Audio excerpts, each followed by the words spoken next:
Welcome to the Virtual VRC. I'm Robert Cappuccio, Director of Coaching. For many of us, this has been a tough year.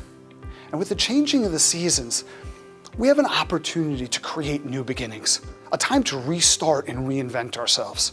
I want to share with you 3 tips on exactly how you can do that. The first tip is learn. If you want to change any aspect of your life, you must first change your brain.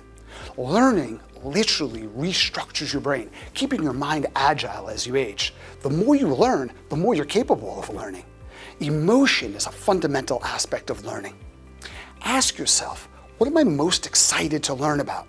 Maybe it's a new language or a musical instrument or some other skill that you've been meaning to master.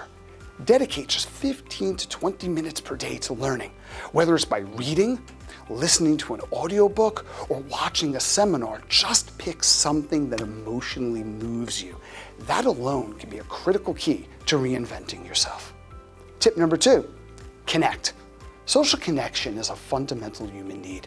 Connecting with others can improve emotional well-being and cognition, while at the same time alleviating depression and anxiety. On the flip side, a lack of connection may significantly increase the risk of obesity, inflammation, disease, and other aspects of physical and mental health. Here's a few things that you can do to enhance the feeling of connection. Take socially distant walks with friends, family members, or if you don't like any of them, pick a colleague. Conscientiously reach out to others. Stay curious about their lives. Ask questions and listen deeply. Host a Zoom party or join online groups and classes where you can become part of a community where people share common interests and they support one another. Tip number 3, experiment. Experimentation opens you up to engage with the world from a mindset of play and curiosity.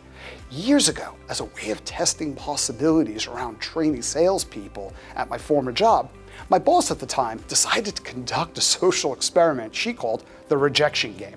Yeah, I know, not too much fun, but listen, the goal was to make outrageous requests to random strangers in order to get rejected. The first person to get rejected 10 times in a row won the game. For example, late one night at a pizzeria, I had to ask the kitchen staff if I could have 7 pieces of pineapple cut into squares, then lined up on a single row in the plate. So basically, the game was absurd. But despite the ridiculous nature of our questions, none of us who played the game that week were able to get to 10 rejections in a row. We learned that things don't always work out as badly as we think they would. We collectively agreed to engage in an experiment that was a little bit scary, but it turned out to be fun and even quite humorous. Think about something in your life that you wish you were better at, but maybe you were too scared to pursue it.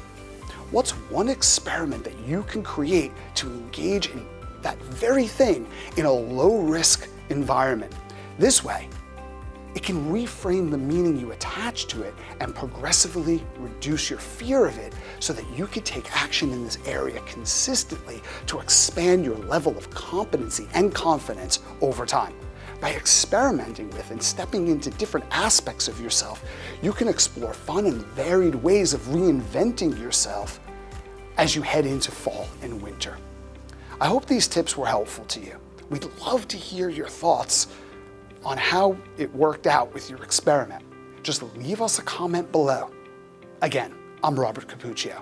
Thanks for watching.